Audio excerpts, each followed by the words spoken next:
Let's get started. Story number 1. The rain came down in relentless sheets, hammering against the windshield of Mark's car as he navigated the winding backroads of rural Pennsylvania. It was supposed to be a shortcut, one suggested by an old gas station attendant when he stopped for directions. But now, lost and frustrated, he realized he should have stuck to the highway. His headlights cut through the darkness, illuminating the thick forest on either side of the road. Trees loomed like shadowy figures, their bare branches clawing at the sky. His phone had lost signal an hour ago, leaving him completely cut off from civilization. The only sounds were the rain and the occasional rumble of thunder in the distance. Then he saw it. A lone figure standing on the side of the road, drenched from head to toe. It was a woman, her long hair hanging in wet strands over her face. She wore a pale blue dress that clung to her body, soaked through. She didn't wave, didn't gesture for help, just stood motionless, staring into the distance. Mark hesitated but slowed the car, rolling down the window slightly. "Hey, do you need help?" he called out. The woman turned her head, slowly, unnaturally. Her eyes met his, and he felt an immediate chill creep up his spine. There was something unsettling about her gaze. Empty, hollow, like she was staring through him rather than at him. Mark swallowed hard. "Miss, do you need a ride?" She nodded once, stepping forward. Mark reached over and unlocked the door, feeling an unease settle deep in his gut. The woman slid into the passenger seat without a word, water dripping onto the upholstery. The air inside the car grew cold instantly, and he suppressed a shiver. "Where are you headed?" he asked, forcing a casual tone. She turned her head toward him again, her lips barely parting. "Home," she whispered. Mark nodded, not sure what to make of her strange behavior. He pressed the gas and continued down the dark road. Minutes passed in silence. He stole occasional glances at her, but she remained perfectly still, hands folded in her lap. The only sound was the rhythmic dripping of water from her dress onto the floor mat. Then she spoke.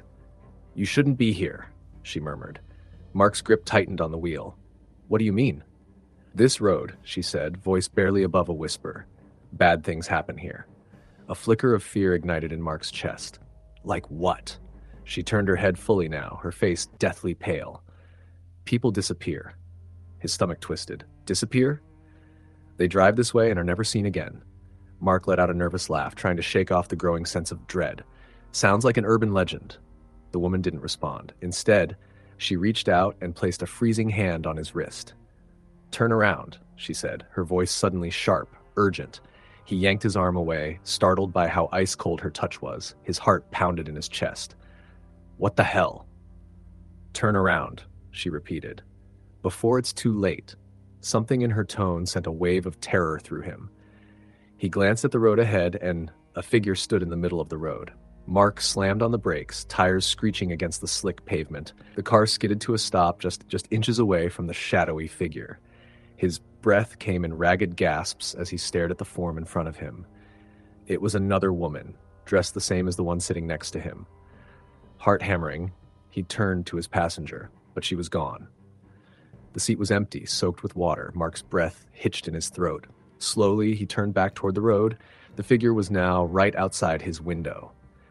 A guttural scream tore from his throat as he threw the car into reverse, tires spinning wildly. The figure didn't move. It just stood there, staring at him with those same empty, soulless eyes. He pressed the gas, swerving around the figure, and sped down the road, not daring to look back. After what felt like an eternity, the road opened up to a small, deserted gas station. He pulled in, his hands shaking violently. An old man sat behind the counter, eyeing him curiously as he stumbled inside. "You okay, son?" the man asked, his voice gruff. Mark struggled to catch his breath. I picked up a woman on the road," he stammered. "She told me to turn around. Then she vanished." The old man's face darkened. He let out a slow sigh and nodded. "You took the back road, didn't you?" Mark blinked. "Yeah. I got lost." The man leaned forward, voice low. "That road's been cursed for years. There used to be a small town past the woods. Flood came through in the 60s, washed it away. A lot of folks died. Some say their spirits still wander." Mark swallowed hard, his blood running cold. "They try to warn people," the man continued. "Try to keep them from making the same mistake they did." Mark's knees nearly gave out beneath him. He had almost ignored her warning. almost ended up just like them. The old man studied him for a long moment before nodding toward the front door. "You're lucky, son," he muttered. "You got away." Mark didn't reply. He just turned, staring out at the rain-soaked road, knowing he'd never take a shortcut again. Story the end. Story number 2. It started with the whispers. At first, Julia thought it was just the wind, those soft, almost melodic hums that would rise and fall in the middle of the night. She lived alone in a small, aging house on the outskirts of town, a place that had once belonged to her grandmother. The house had always been eerie in the way old places were, filled with creaks and sighs as if it had a life of its own. But the whispers were new. She would wake up in the middle of the night, heart pounding, straining her ears to make sense of the hushed murmurs just outside her bedroom door. A part of her wanted to believe it was just a trick of her imagination, the product of being overtired and overstressed. Yet, the more she ignored it, the louder they seemed to become. One night, she decided to record them. Setting up her phone on her nightstand, she hit record and tried to sleep. The next morning, she hesitated before playing the audio. The file started with nothing but silence, then the usual nighttime sounds, the house settling, the faint rustle of trees outside. Then came the whispers. Low, insistent, words she couldn't quite make out. It sounded like multiple voices speaking all at once, overlapping each other in a dissonant murmur. She shivered. It wasn't just the wind. That night, she left her bedroom door slightly ajar. Maybe it was just her pipes. Maybe there was a draft somewhere. Maybe a floorboard creaked. She sat up immediately, heart pounding. The sound had come from the hallway, just outside her room. Holding her breath, she reached for the bedside lamp and flicked it on. Light spilled out into the hallway, revealing nothing. She forced herself to get up, stepping hesitantly toward the doorway. The hallway stretched ahead, dark and still, but something felt wrong. It was the air. It was colder than it should have been, carrying with it a damp, musty smell, like old wood left to rot. She swallowed hard. Hello. Silence. And then, just as she was about to turn back, a whisper, right by her ear. Julia. She gasped, stumbling back into her room and slamming the door shut. The next day, she convinced herself she had imagined it, but deep down, she knew she hadn't. And she wasn't ready to admit what she feared most. She was not alone in the house. Days passed, and the activity grew worse. The whispers were constant now, growing bolder, no longer waiting for nightfall. Objects would move from where she left them. Shadows would flit in the corners of her vision. And always, that cold, oppressive air that made her skin prickle with unease. She called a friend, Elise, to stay the night. Maybe it was all in her head. Maybe she just needed another person to confirm she wasn't losing her mind. Elise arrived just after sunset, carrying a bag of snacks and a sleeping bag. "All right," she said, plopping onto the couch. "Let's see what's got you all freaked out." Julia managed a nervous smile. Having someone else there made her feel a little braver. But that night, the house did not remain quiet. At around 2 a.m., Elise shook Julia awake. "I heard something," she whispered. Julia felt her stomach twist. "Where?" "The hallway," Elise said, eyes wide. Then, as if on cue, a slow, deliberate knock on the bedroom door. 3 knocks. Knock, knock, knock. Julia froze. Elise clamped a hand over her mouth, stifling a gasp. The door handle rattled. Slowly, ever so slowly, it began to turn. Elise grabbed Julia's arm, whispering, "Lock it!" Julia leapt from the bed, twisting the lock shut just as the handle turned fully. A long, drawn-out scraping sound followed, as though something was dragging its nails down the wooden door. Then, silence. They did not sleep for the rest of the night. Morning came, and Elise refused to stay any longer. "Julia, you need to get out of this house," she said, her face pale. "This isn't normal." Julia nodded numbly. She knew Elise was right. She spent the day packing up essentials, deciding to stay at a motel until she could figure out what to do. But as the sun dipped below the horizon and she prepared to leave, something compelled her to check the old attic, the one place in the house she had never explored. The attic door was stiff, but after a few tugs, it creaked open. A musty smell enveloped her as she climbed the narrow stairs, flashlight in hand. Dust-coated furniture sat abandoned in the shadows, untouched for years. But something drew her attention, a small wooden chest in the corner, its lid slightly ajar. Heart hammering, she stepped forward and opened it fully. Inside were old photographs, yellowed with age. Faces stared back at her grandmother as a young woman, her mother as a child. But then her blood ran cold. The last photo was of her. She was a child in the image, no older than 5, sitting in the backyard of this very house. But what made her skin crawl was the figure standing behind her, a blurred, shadowy form, its face obscured. A deep, sickening dread settled in her gut. She had no memory of this photo being taken. Then something moved behind her. She spun around just in time to see a shape dart past the attic entrance. Panic surged through her. She rushed down the stairs, out of the attic, and slammed the door shut behind her. But before she could catch her breath, a whisper curled around her ears, impossibly close. "You can't leave." Something grabbed her wrist. She screamed. Julia doesn't remember leaving the house. The next thing she knew, she was in her car, speeding away, hands shaking violently. She never went back. The house was put up for sale, but no one ever bought it. It still sits there, abandoned, waiting. And at night, if you stand close enough, you might hear them, the whispers, calling for someone new. Story the end. Story number 3. It was the dead of winter when Emma first moved into the old house on the hill. The house had been abandoned for years, according to the locals.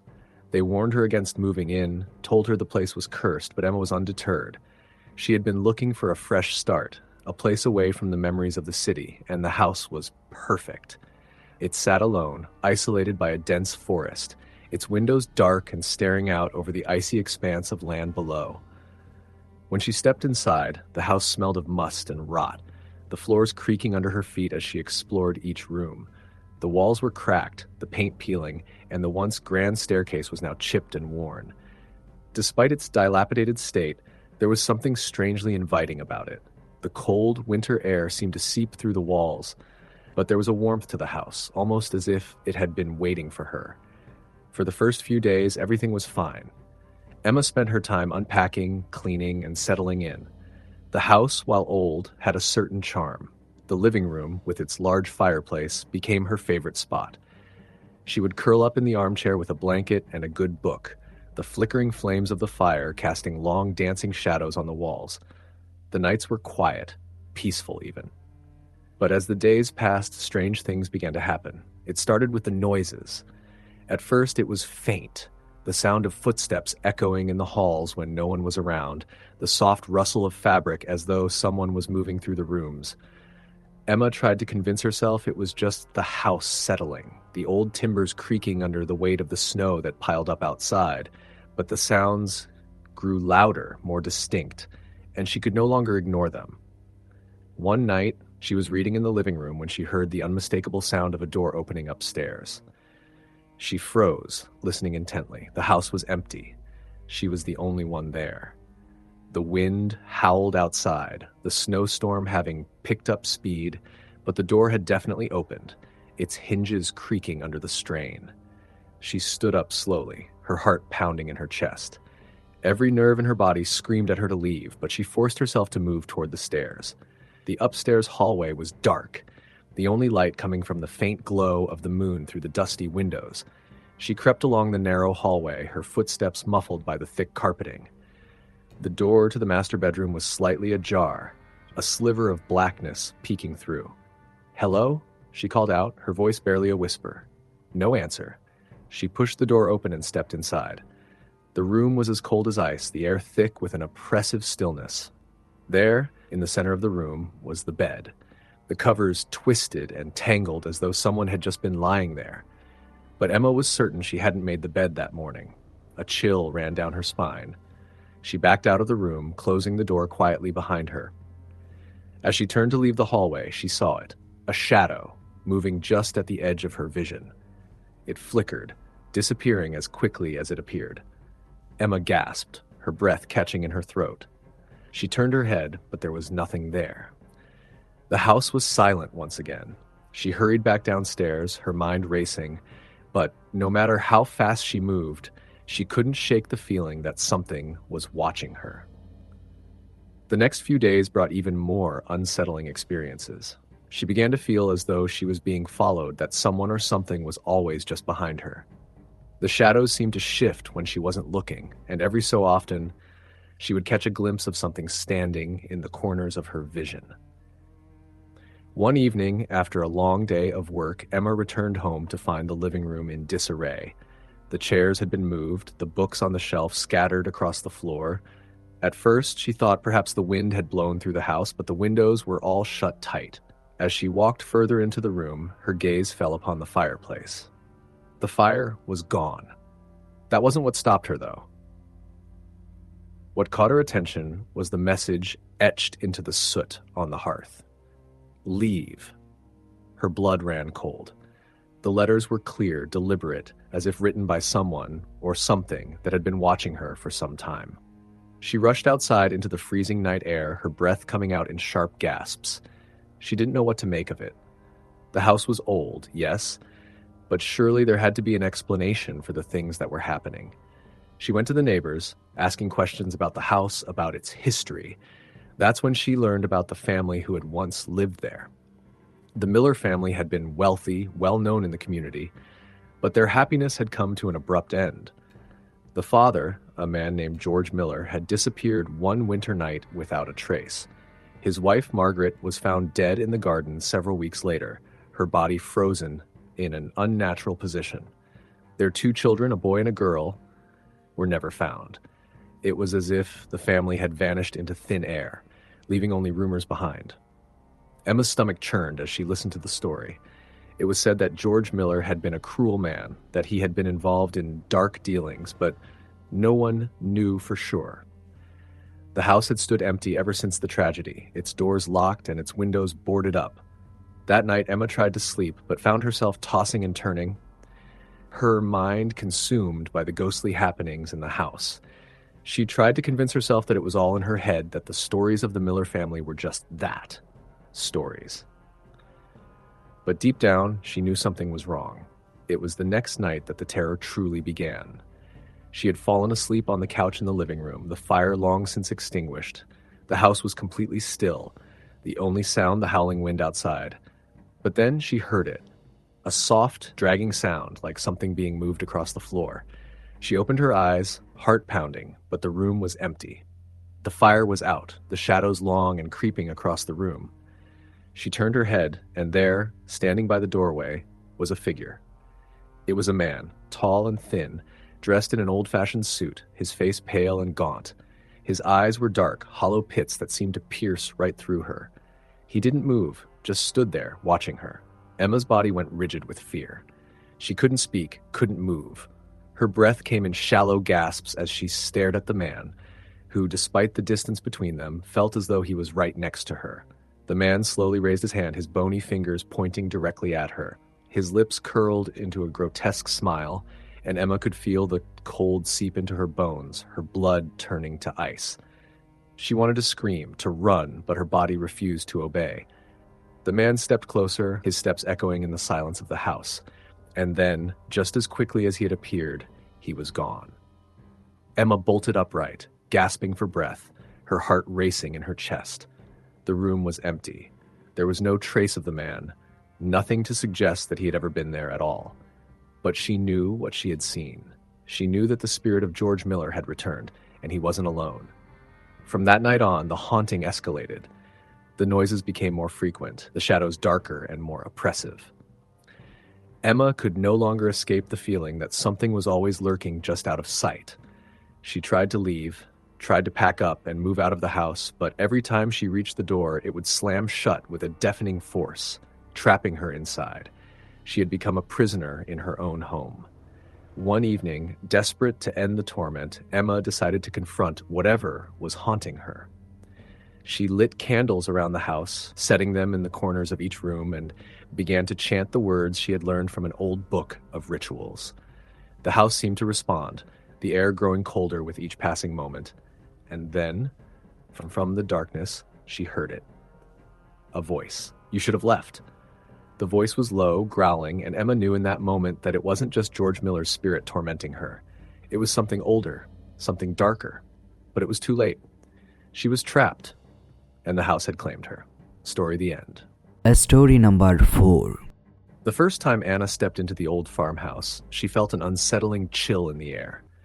It wasn't a coldness that came from the drafty windows or the old timbers of the house itself. No, it was the kind of cold that seemed to settle into your bones, lingering long after you'd left.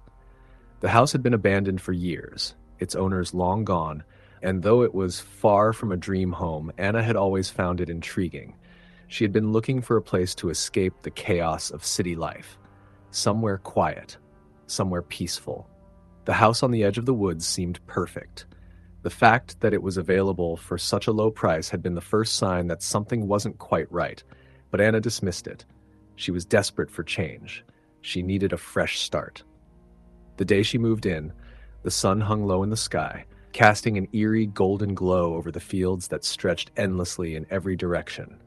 The wind rustled through the trees, their branches creaking under the weight of the years, as if they were whispering secrets to one another. The house, a weathered two-story farmhouse, stood in stark contrast to the vibrant green of the fields around it. Its white paint had chipped and peeled over time, and the windows were dark, staring blankly out over the property. As Anna made her way inside, the air was thick with the smell of dust and decay. The floors creaked underfoot, and the walls seemed to groan with the weight of time. It was a little unsettling, but she told herself that it was simply an old house. Old houses made noise, didn't they?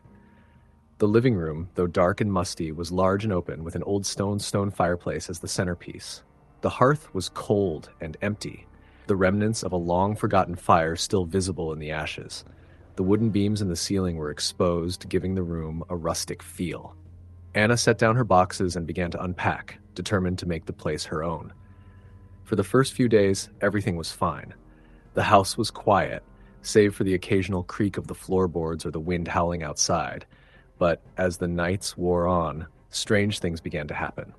The first incident occurred on the second night. Anna was in bed, reading a book by the light of a small lamp, when she heard it, a faint tapping sound coming from somewhere downstairs.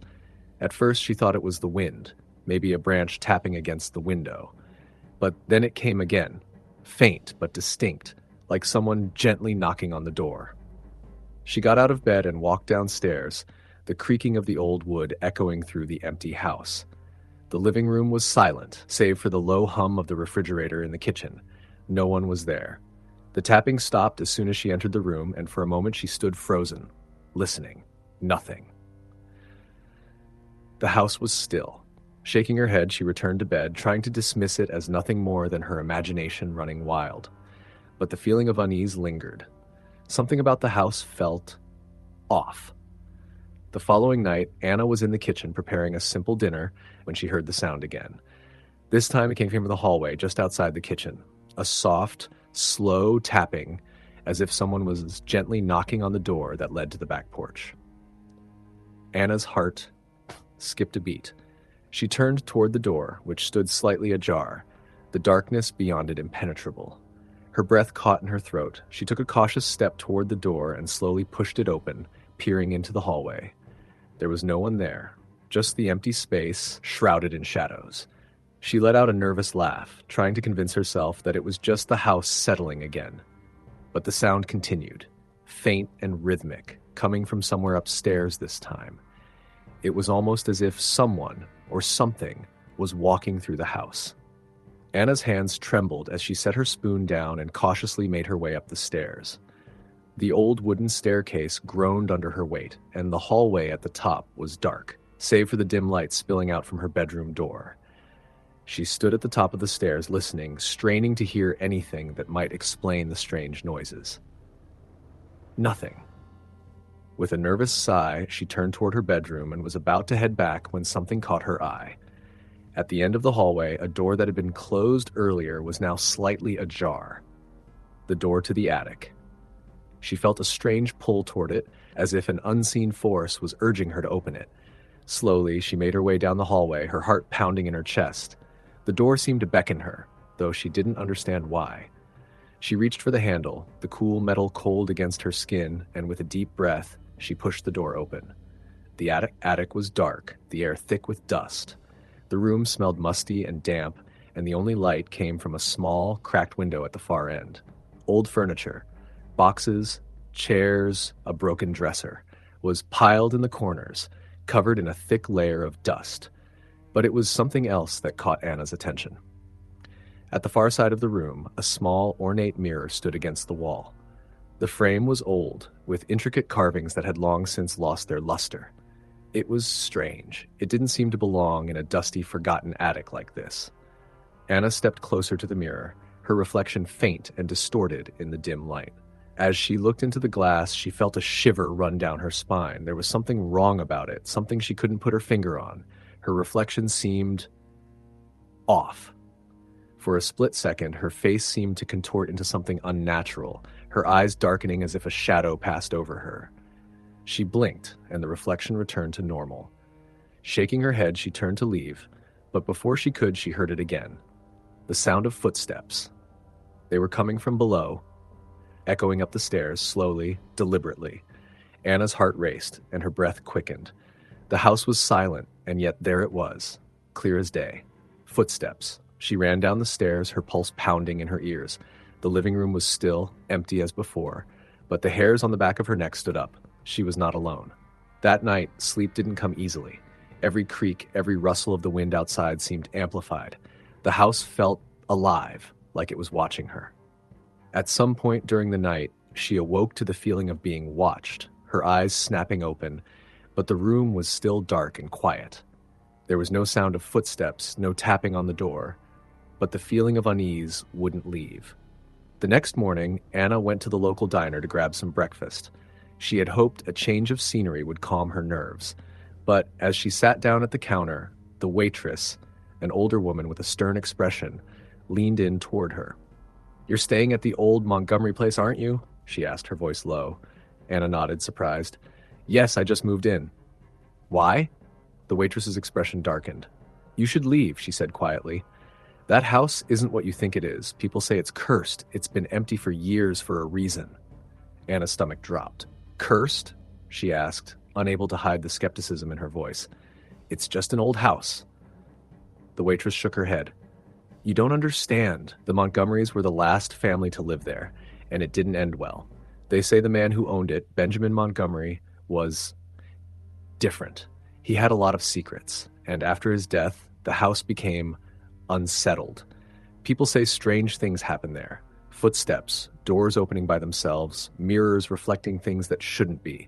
There have been reports of people seeing things that aren't there, shadow figures, faces in the windows when no one's around." Anna laughed nervously, brushing it off. "It sounds like just a bunch of local stories." The waitress didn't respond. She simply stared at Anna, her eyes filled with a warning that Anna couldn't quite place. "Just be careful," she said, and with that, she turned and walked away. Later that day, as Anna returned to the house, she couldn't shake the feeling that something was wrong. It was as if the house was holding its breath, waiting for something to happen. That night, as she lay in bed, she heard it again. The footsteps. Louder now. They were coming from the attic. With trembling hands, she grabbed a flashlight and made her way up the stairs once more. As she approached the attic door, it slowly creaked open on its own. The light flickered in her hand, casting long, jagged shadows on the walls. The attic was empty, save for the mirror. But as she stepped closer to it, she saw something in the reflection that made her blood run cold. A figure standing just behind her, tall and dark, its face obscured in shadow. Anna spun around, but there was no one there. Story the end. Story number 5. The house had always been quiet. That's how Sarah liked it. She'd moved to the sleepy town of Ashford to escape the noise of the city, the relentless pressure of her old life. She found the solitude comforting, the slow pace of the town almost meditative. The cottage she rented was on the edge of town, a small, weathered building with ivy crawling up the walls and a faded sign that read, "The Old Maple Cottage." It wasn't much, but it was perfect for her. The first few nights were peaceful. The creak of the floorboards, the whistle of the wind through the trees, these were the sounds that greeted her when she turned in for bed. The town itself was picturesque, the kind of place that looked like it belonged on a postcard. But there was something strange about it, something that Sarah couldn't quite put her finger on. It wasn't the cottage itself. It was the feeling that someone was always watching, always waiting just out of sight. The first time she felt it was when she unpacked the last of her boxes and found an old photograph tucked away in the bottom of a drawer in the kitchen. The photograph was black and white, faded and torn at the edges. In it, there was a woman standing in front of the cottage, smiling, but there was something unsettling about her smile, something too wide, too forced. Sarah didn't think much of it at the time, but she couldn't shake the feeling that the woman in the photo was staring at her. It was almost as if the woman was aware of her presence in the room, as if she had been waiting for Sarah to find the photo. The sensation of being watched intensified in the following days, like an invisible presence was following her every move. Still, she tried to ignore it. After all, it was just an old house. Old houses had quirks. The floorboards groaned, the windows rattled in the wind.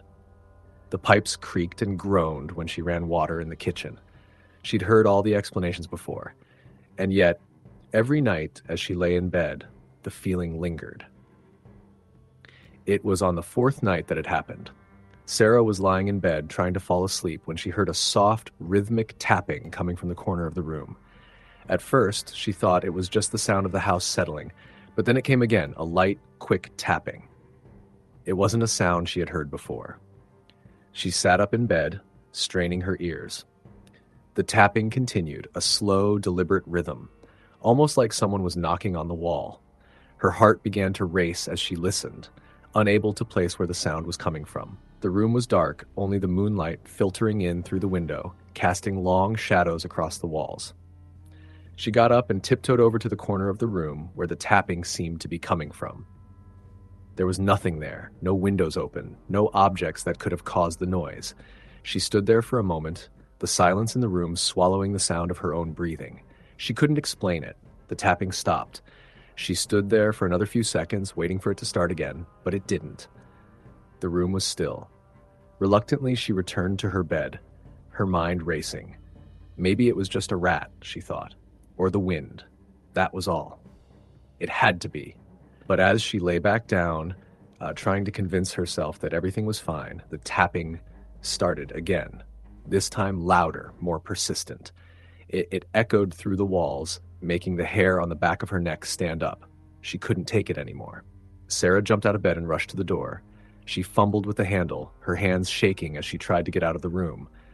But just as she opened the door, she froze. The hallway was dark, but there was a shadow at the end of it. A figure standing completely still. The shadow was too tall to be anything she could recognize. It didn't have a distinct shape, just a dark mass that seemed to absorb the light from the hallway. Her breath caught in her throat as she stared at it, her heart thumping in her chest.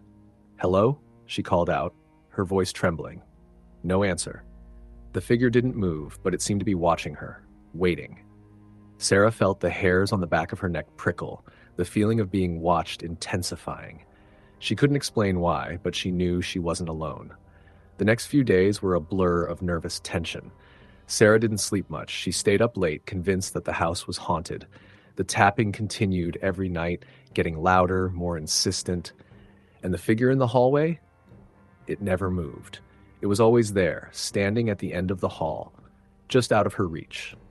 Sarah tried to ignore it. She told herself it was all in her head, that it was just the stress of moving to a new place, the isolation. But deep down, she knew it was something more. One afternoon, she ventured into the town to buy groceries.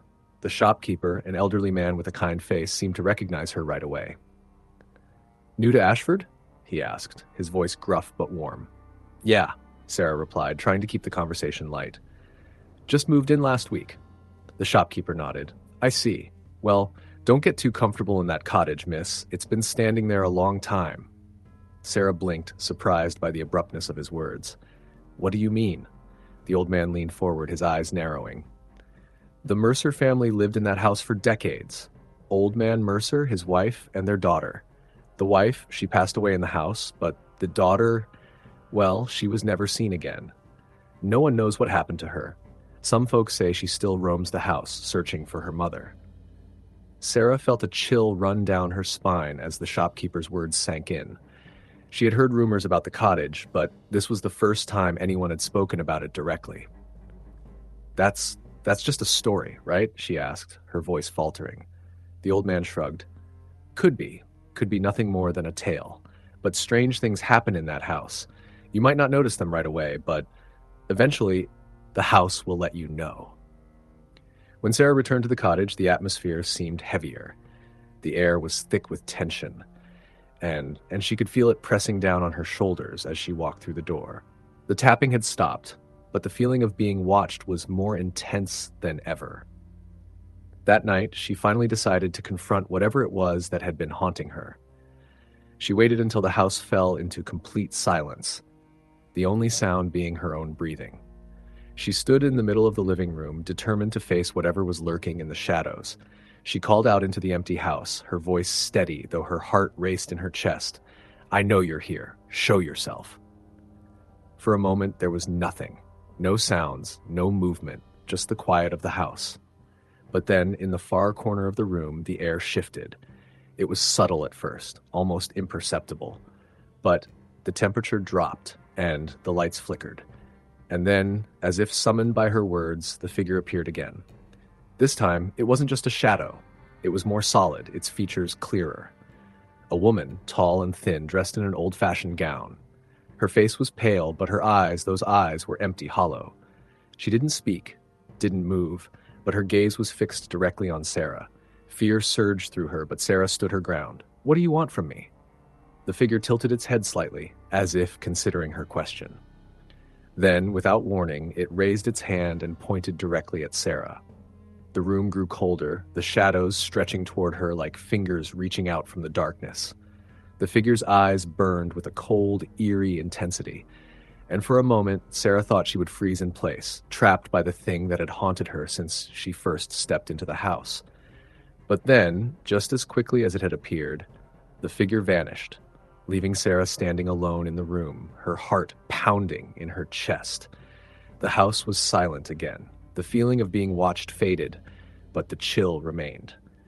That night, Sarah left the cottage and never returned.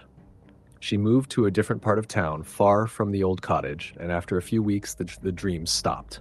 The tapping stopped. The figure in the hallway faded from her memory. But every now and then, on a quiet night, when the wind is still and the moon is full, she can almost hear the faint sound of footsteps in the distance. And sometimes she wonders if the woman is still waiting at the end of that hallway, her hollow eyes fixed on the one who dared to confront her. Story, the end. Story number 6. It was a quiet town, one of those places where everyone knew everyone, and the streets were calm, even in the evening.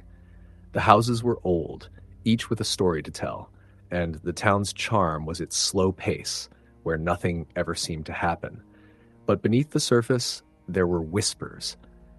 Stories shared between neighbors, tales of the things that lurked in the shadows of the old houses, things that no one really talked about during the day, but always seemed to come up when the night fell. Samantha had never been one for stories like that. She had grown up in the city, far from the superstition and eerie legends that seemed to cling to the town. Her move to the small town had been driven by necessity more than choice. A new job, a quiet place to live, and a fresh start after a series of personal setbacks. But the first time she stepped into her new home, she felt it. The weight of something watching, something that didn't want her there. The house she had rented was an old 2-story Victorian-style home on the edge of town, surrounded by a tall iron fence and overgrown with ivy. The moment she walked in, she noticed how cold it felt, even though the heater was on, and how the air seemed thick with dust. The floor creaked as she walked through the rooms, and there was a distinct, musty smell that filled the house, almost as if it had been sealed for years. Despite its age and the obvious need for repair, there was a certain charm about it that appealed to her, especially after the sterile, modern apartments she had lived in for years. But that charm came with a price. The first night she spent there was restless. The house was quiet, too quiet, and the kind of quiet that made her ears ring. As she lay in bed, staring up at the ceiling, she could hear the occasional groan of the floorboards below. At first, she dismissed it as the house settling, but the longer she lay there, the more uneasy she became. The noise seemed deliberate, like someone or something was walking around in the darkness. Every now and then she could hear faint tapping, almost like fingers rapping against wood. The following evening after work, she went to a local diner, The waitress there, a woman named Peggy, noticed Samantha's distracted demeanor and asked how she was settling in. Samantha hesitated before telling her that the house felt strange. Peggy smiled knowingly. "You're in the old Mercer house, aren't you?" Samantha nodded, slightly confused. "Yeah, it's a nice place, but it feels a little off." Peggy's expression grew serious. She leaned in closer, lowering her voice. "That house has a history, you know. Folks around here say it's haunted. Nobody really talks about it, but I'd be careful if I were you." Samantha laughed, thinking it was just another one of the town's silly rumors, but Peggy's face didn't change. "I'm just telling you. People who've lived there have moved out pretty quick. People say they've seen things, heard things." Samantha's laughter died in her throat. She thanked Peggy and quickly paid the bill, but the conversation stuck with her. That night, she tried to brush off the feeling of unease as she prepared for bed. She had a good job, a nice home, and nothing to be afraid of. But when the lights were out and the house was still, the sounds of creaking floorboards returned, this time louder, more deliberate. By the third night, Samantha was no longer pretending that it was just her imagination. The noises were persistent now. She would hear footsteps upstairs when she was downstairs, the slow, deliberate shuffle of shoes against the wooden floors. Sometimes the sound would stop abruptly, as if whoever, or whatever, was walking had noticed she was listening. When she ventured upstairs to investigate, there was never anyone there. She called the landlord the next morning, but he only laughed it off, saying it was just the house settling. He was too busy to send anyone over to check it out, but he reassured her that everything was fine. But Samantha wasn't convinced. Something was wrong. And it wasn't just the noises. The shadows in the house seemed to move on their own, shifting and twisting when she wasn't looking. The air grew colder at night, no matter how high she turned the thermostat. And then there were the mirrors. She had never thought much of mirrors, but the ones in her house felt different. They seemed to reflect things that weren't there, fleeting glimpses of movement in the corners of the glass. On the fifth night, she decided to confront whatever was in the house. She grabbed a flashlight and made her way through the dark rooms. The house felt oppressive, the air thick with the sensation of being watched. As she reached the staircase, she heard it again. Footsteps, slow and steady, coming from the second floor. With her heart racing, she crept up the stairs, flashlight trembling in her hand.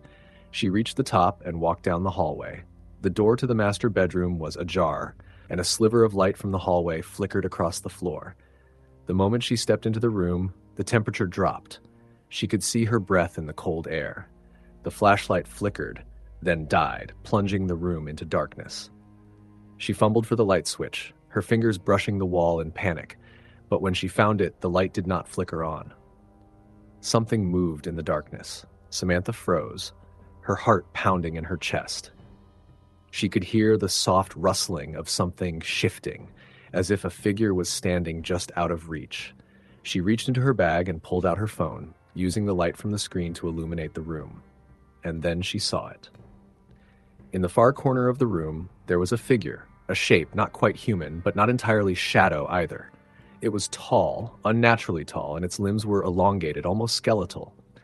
It stood still, its back to her, but Samantha could feel its gaze on her, even though she couldn't see its face. She opened her mouth to scream, but no sound came out. The figure began to move, slowly, deliberately, toward her. Samantha took a step back, her body frozen in terror, but when she stumbled over the edge of the rug, the figure stopped. It didn't move again, but Samantha could feel its presence like a weight on her chest, pressing down on her. The air around her grew even colder, and the room felt as if it was closing in. After what felt like an eternity, she turned and ran from the room. She bolted down the hallway, desperate to escape the house, but when she reached the stairs, she froze. The figure was there, at the top of the stairs now, standing motionless, blocking her way out. Panic surged through her, and for the first time in her life, she truly believed she might not make it out of the house alive. The air grew colder, still, and the sound of soft, raspy breathing filled the silence, as if the figure was waiting for her to make a move. She didn't know what to do, where to go. Her legs were trembling, and her breath came in ragged gasps. And then, just as suddenly as it had appeared, the figure vanished. One moment it was there, its presence suffocating, and the next, it was gone.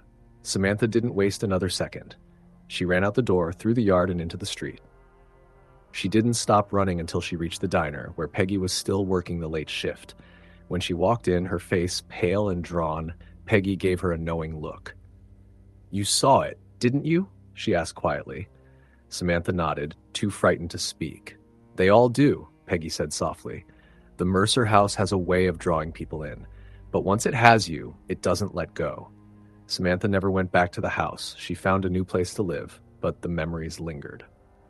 The figure, the cold air, the suffocating presence, they stayed with her long after she moved out of town. And to this day, when she lies awake at night, she can still feel the chill of that dark house and the eyes that were always watching. Story the end. Story number 7. The wind howled through the empty streets as Michael pulled his coat tighter around himself. He had always liked walking home late at night. Something about the quiet emptiness of the world at that hour made him feel at peace. But tonight felt different. The air was thick with an eerie stillness, the kind that made his skin prickle with unease. He had taken this route 100 times before, a winding path through an old part of town, past the abandoned church on the overgrown cemetery, and finally down the narrow alley that led to his apartment complex. He had never felt afraid here, but tonight the silence was oppressive. Every footstep echoed unnaturally against the brick walls. As he reached the old church, he glanced up at the bell tower. The bell had been broken for decades, its clapper missing. Yet as he passed, a low, metallic clang rang out.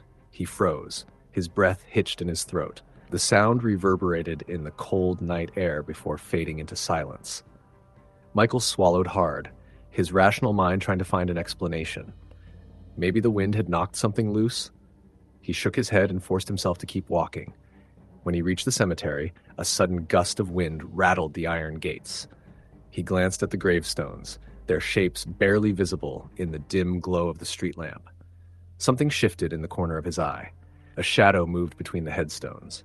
He turned sharply, scanning the cemetery, but there was nothing. Just rows of silent, weathered graves. His pulse quickened. He was being ridiculous. There was nothing there. He picked up his pace, nearly jogging by the time he reached the alley that led to his apartment. The alley was always dark, the single street lamp at its entrance flickering weakly. He stepped inside, the air thick with the scent of damp concrete and something else, something foul. Halfway through the alley, he heard it, a whisper. It was faint at first, like wind sifting through leaves, but then it grew louder. Words formed, but they were unintelligible, spoken in a voice that sent a shiver down his spine. "Who's there?" he called, his voice shaking. The whispering stopped. He exhaled, but then soft, shuffling footsteps echoed behind him. His stomach clenched. He turned, expecting to see someone standing at the entrance of the alley. Nothing. He was alone. His breath came in short, panicked gasps. He turned back toward his apartment and broke into a run. The footsteps followed, faster now, matching his pace. His heart pounded. He reached the door to his building, fumbling with his keys, hands trembling. The footsteps were right behind him. Finally, the key slid into the lock. He turned it and threw himself inside, slamming the door shut. He pressed his back against the wood, panting. Silence. He let out a shaky laugh. It must have been his imagination. Maybe an echo of his own footsteps? Then, 3 slow, deliberate knocks on the door. Michael's blood turned to ice. He held his breath, staring at the door.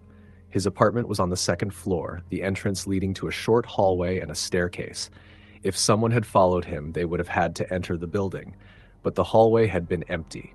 His hand trembled as he reached for the peephole. He hesitated, then forced himself to look. Nothing. The hallway was empty. A cold dread settled in his stomach. He stepped back, his mind racing.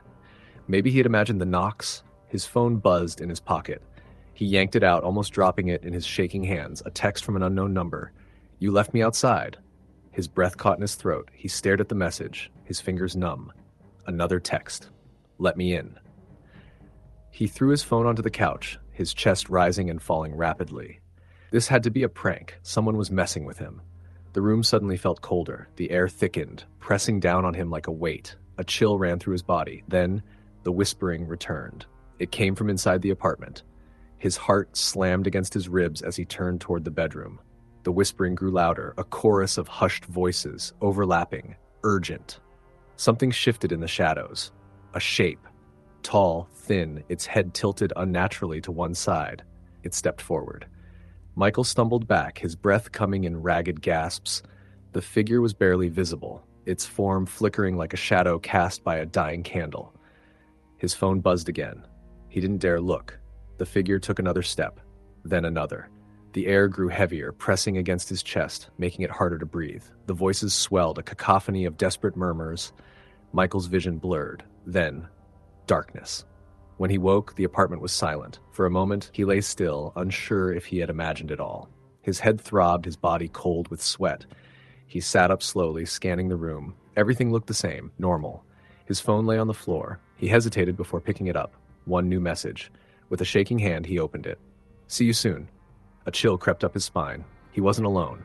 Not anymore. Story the end. Story number 8. It started with a whisper. A voice so soft that Hannah thought it was the wind. She had just moved into the old Victorian house on Sycamore Street, a place she'd inherited from a great-aunt she barely remembered.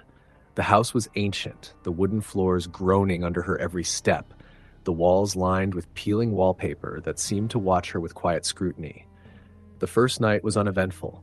She unpacked a few boxes, made herself a cup of tea, and curled up in the living room with an old novel she had been meaning to read. The house smelled of dust and something faintly floral, like roses left to decay. It was the second night when things began. She was lying in bed, staring at the ceiling, listening to the wind howl outside. It had rained earlier, leaving the streets slick and shiny under the pale glow of the streetlights. Just as she was about to drift off, she heard it. A whisper, faint, distant, yet unmistakable. At first she dismissed it. It must have been the pipes, or maybe even the sound of the wind moving through the ancient structure. But as she listened, her heart pounded. The whisper wasn't random noise. It was a voice saying her name. Hannah. She sat up so fast that her head spun. Her breath came out in shallow gasps as she scanned the room. The darkness loomed around her, her shadow stretching long against the wall. She reached for her phone and checked the time. 2:37 a.m. Too late for visitors. Too late for anyone to be whispering in her home. The voice didn't come again that night, but sleep never came either. The next morning, she convinced herself it had been a dream, just the result of her exhaustion and the eeriness of living alone in a strange house. She spent the day keeping busy, cleaning out old furniture, wiping down the dust-covered shelves, and uncovering things she never knew existed. Handwritten letters, old portraits, a cracked music box that played a tune so haunting, she quickly shut it and stuffed it in a drawer. As night fell, the house grew colder. A chill settled in her bones that no amount of blankets could shake. She curled up in bed, pulling the covers to her chin, trying not to think about the whisper from the night before. Then, at exactly 2:37 a.m., she heard it again. Hannah. It was closer this time, right outside her bedroom door. She froze, her pulse hammering in her ears. Her breath came out in shallow gasps as she strained to listen. The old wooden door remained shut, the knob unmoving. She wanted to dismiss it, to tell herself it was still just her imagination. But then something happened that stole every ounce of air from her lungs. The door handle turned, a slow, deliberate movement. Not the wind, not the house settling. Something was trying to come in. She bolted upright, clutching her blanket like it could protect her. "Hello?" she called out, her voice barely above a whisper. Silence. Then, knock, knock, knock. 3 gentle raps against the wood. Not urgent, not violent, just patient. She reached for her phone, her hands shaking as she turned on the flashlight. The dim beam illuminated the old wooden floorboards, the small rug at the foot of her bed, and the closed door. The handle remained still. Summoning every ounce of courage, she swung her legs over the bed and placed her feet on the cold floor. She inched toward the door, her breath caught in her throat. The moment her fingers touched the handle, a chill ran through her body like a shock of electricity. It was ice cold, so much so that she yanked her hand back with a hiss. Then, silence. She stood there for what felt like hours, waiting for something to happen. But nothing did. Finally, she mustered the courage to pull the door open in one swift motion. The hallway was empty. The wooden floors stretched into darkness, shadows clinging to the corners. She reached for the light switch and flicked it on. The dim yellow glow did little to ease her nerves. Shaking, she stepped into the hall, her bare feet pressing against the cold wood. She checked every room, her pulse hammering. Nothing. No intruder, no sign of anything unusual. Just an old house filled with echoes and memories. She returned to bed, but sleep didn't come. She lay awake, listening, waiting. But the whispers didn't return that night. The next morning, she called her mother. "Mom, did Aunt Margaret ever talk about this house?" she asked, hesitating. There was a long pause on the other end. "Why?" "I don't know. It just feels strange here." Another silence. Then her mother sighed. Margaret was convinced the house was haunted. Hannah's blood ran cold. "What?" "She used to talk about hearing things at night," her mother continued. "Whispers. Someone calling her name.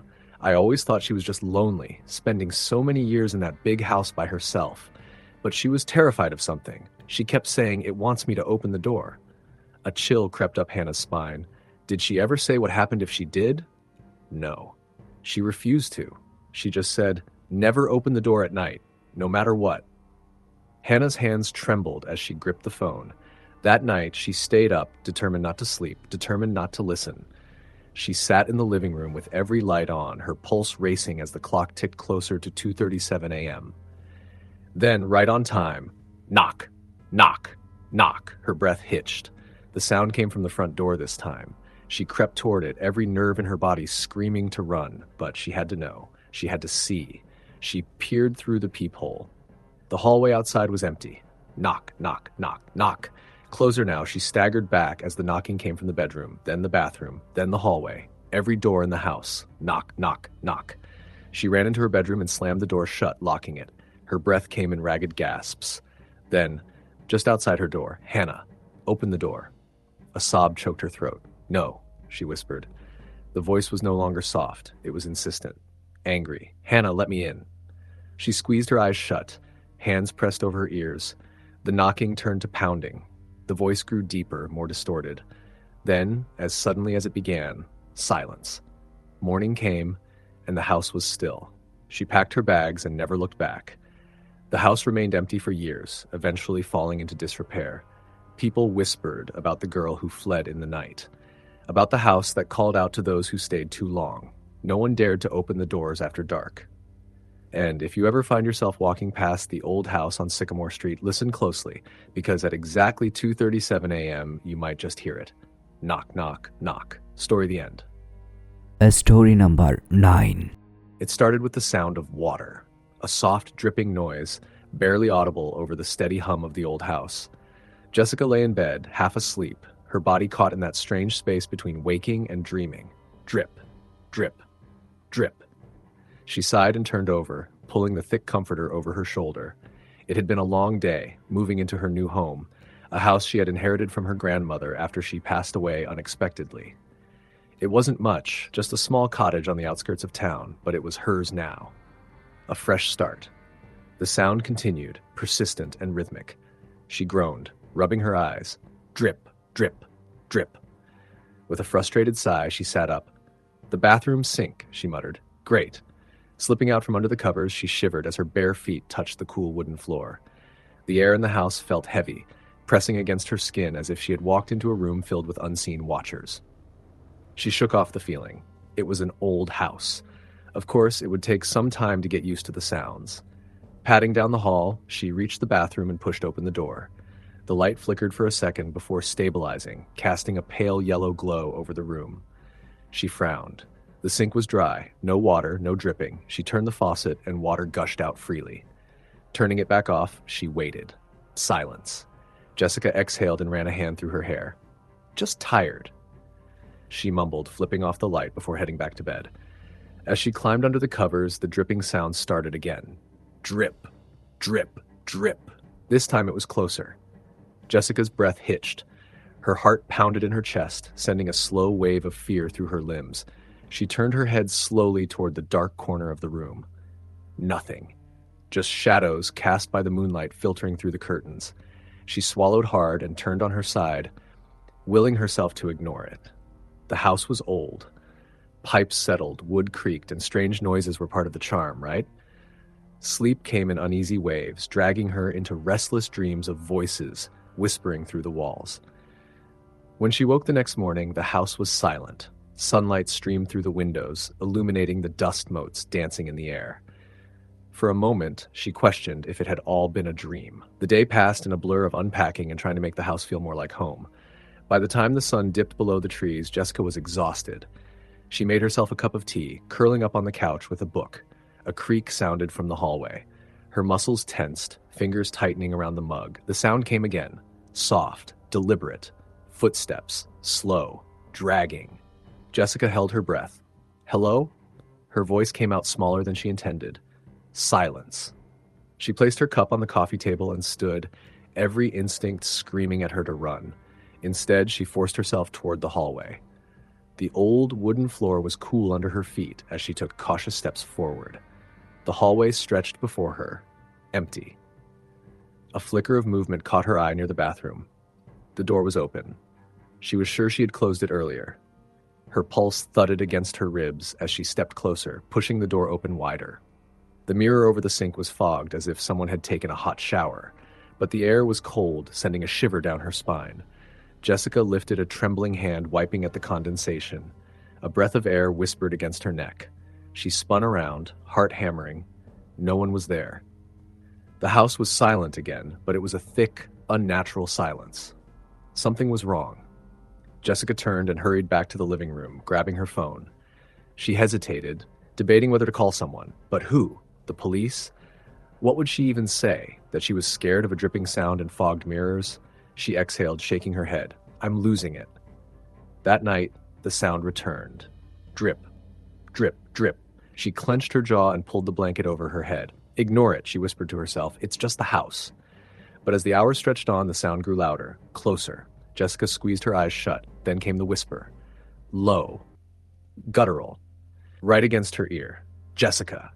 Her body went rigid. The breath in her throat caught painfully. She couldn't move, couldn't breathe. The whisper came again, a ragged voice that didn't belong in the world of the living. Come. With me. The bed dipped as if someone was climbing onto it. Jessica bolted upright, gasping for breath. Her heart pounded against her ribs as she scrambled for the lamp, flicking it on. The room flooded with warm light, empty, but the weight of something unseen still pressed against the mattress. She lurched out of bed, stumbling into the hallway, her breath coming in sharp, terrified gasps. She wanted to leave, to run, but her feet carried her toward the bathroom. The mirror was fogged again. This time, there was something written in the condensation. 2 words. Look behind. Jessica's stomach twisted into a knot of cold dread. She didn't want to. Every instinct screamed at her not to turn around. But she did.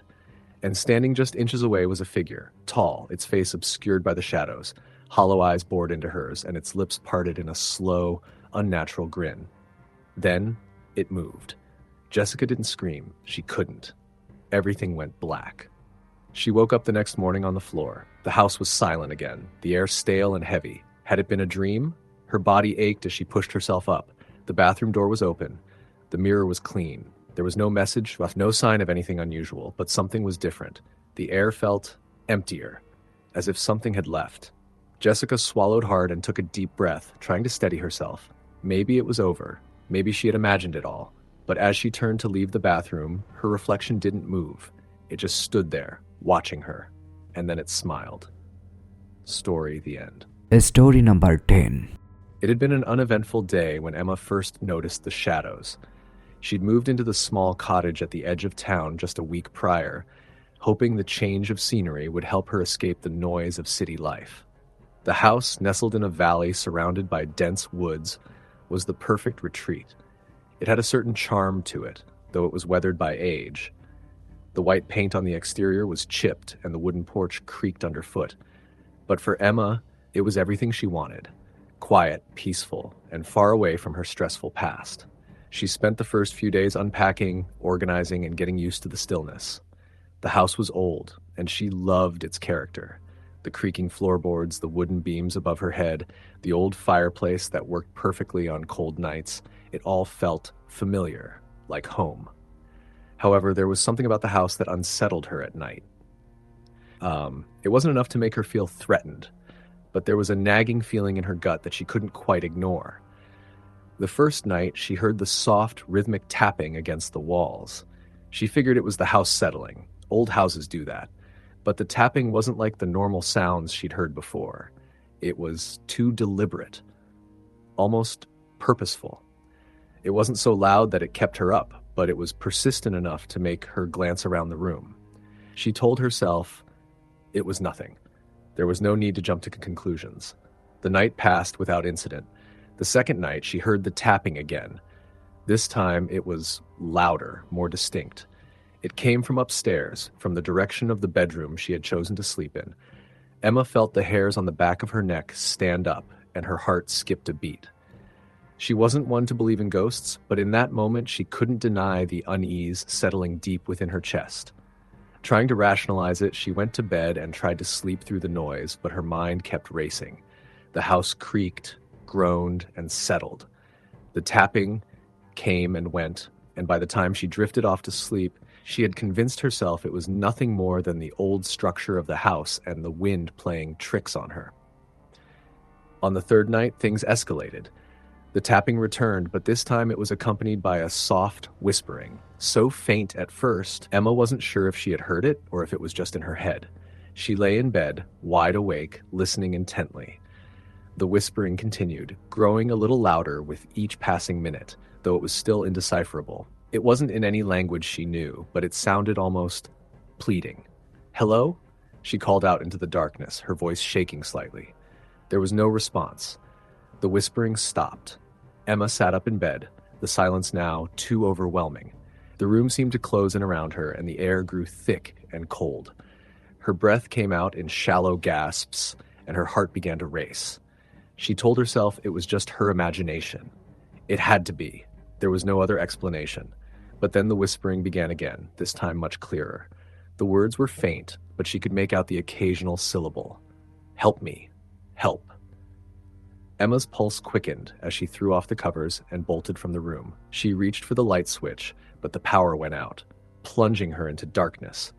The house groaned and she could hear the wind picking up outside. She fumbled for her phone, using the dim light from the screen to guide her down the hallway. The air felt suffocating, like it was pressing against her chest, making it hard to breathe. She made her way to the living room and sat down on the couch, trying to steady herself. What was happening? She had lived in this house for only a few days, and already it felt as though someone was watching her. The whispers had stopped, but the house was eerily quiet. The only sound she could hear was the wind howling outside and the occasional creak of the house settling. The next morning, Emma tried to push the incident from her mind. She figured it was all a product of her exhaustion, her nerves getting the best of her. She was alone in the house, and it was easy to get spooked by every little sound. But deep down, she knew something wasn't right. There was a presence in the house, something that wasn't letting her be. It felt as though the walls themselves were holding secrets, and the whispers were just a small part of them. As the days went on, the odd occurrences continued. Sometimes she would hear footsteps upstairs, heavy and deliberate, as if someone were pacing the floors. Other times, there would be sudden cold spots in the house, areas where the temperature dropped drastically no matter how warm it was outside. The shadows, too, seemed to move. They would stretch longer than they should, slithering across the walls in the corner of her vision. One evening, Emma was sitting in the kitchen, preparing dinner, when she saw something strange. The reflection in the window behind her was distorted. The dark shape that appeared in the glass was not hers. It was a figure, slender, tall, and standing directly behind her. She spun around, her heart leaping into her throat, but the kitchen was empty. Panic surged through her, and she bolted the living room, her heart pounding in her chest. She couldn't explain it. She couldn't explain what she had seen, but she knew something was there. Something she couldn't see, but could feel. Her hands trembled as she dialed her best friend, Carla. "Emma? What's going on?" Carla's voice crackled over the phone. I need you to come over," Emma said, trying to keep her voice steady. "I don't know what's happening, but something's wrong with this house." "All right, I'll be there soon. Just stay calm, okay?" Emma hung up, feeling a sense of relief wash over her. Carla would be there soon. She needed someone to talk to, someone who would understand. The presence in the house was overwhelming, and Emma felt more alone than ever. When Carla arrived later that evening, she was visibly concerned. She had heard the worry in Emma's voice, but seeing her friend on edge made the situation more real. Emma led her into the living room, explaining everything that had happened: the whispers, the shadows, the feeling of being watched. Carla listened intently, but Emma could tell she was skeptical. She didn't believe in ghosts, at least not in the way Emma seemed to. "Maybe you're just stressed out," Carla said, sitting on the couch. "You've been through a lot lately. Moving here, getting away from everything. It's normal to feel a little unsettled." "I don't know," Emma replied, shaking her head. "It doesn't feel like stress. It feels like something's here with me. Something not human." Carla was quiet for a moment, as if considering her words. Then she said, "Okay, let's just stay here tonight together, all right? If anything happens, we'll figure it out. But I'm here for you, okay?" Emma nodded, grateful for her friend's support. They spent the evening talking, watching TV, and trying to distract themselves from the growing tension in the house. But as the night wore on, Emma couldn't shake the feeling that something was wrong. The house felt too quiet, too still.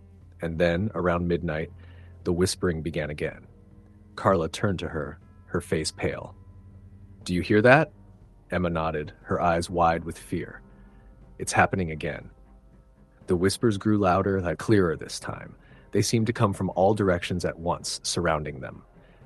"Help me, please, help me." The voices were desperate, pleading for something Emma couldn't understand. She stood up, trembling, and moved toward the hallway, the whispers growing stronger with every step she took. She reached the bottom of the stairs, where the temperature suddenly dropped and the air grew thick with tension. The sound of footsteps echoed above them, slow, heavy steps pacing back and forth. "Who's there?" Emma called, her voice shaky. No answer. But then, from the darkness of the staircase, a figure appeared. A woman, tall and gaunt, dressed in tattered clothes, her face pale and lifeless. Her eyes were wide, hollow, empty of any emotion. She didn't move, but Emma could feel her presence, suffocating and heavy. The woman stared at them, her mouth open as though she was trying to speak, but no words came out. Carla screamed, and Emma grabbed her arm, pulling her away from the stairs. They ran into the living room, but the woman's figure seemed to follow them, lingering in the corner of the room, her gaze fixed on them both. Emma was paralyzed with fear, her body frozen, unable to look away from the woman. It wasn't just her appearance, it was the feeling that came with her, the overwhelming sense of sorrow, of pain, of something lost. It was as though the woman was trapped in this place, unable to leave, unable to rest. Then, as quickly as she had appeared, the figure vanished into thin air. The temperature returned to normal, the whispering stopped, and the house fell back into a suffocating silence.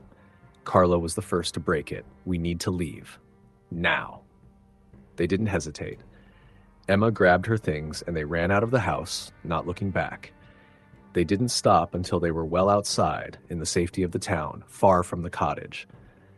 That night, they stayed at a local hotel, and Emma never returned to the house again. She couldn't explain what had happened, what she had seen. But the house, the woman, the whispers, they had all been real. And Emma knew one thing for sure: whatever haunted that cottage, it wasn't going to let anyone stay there for long. Story the end.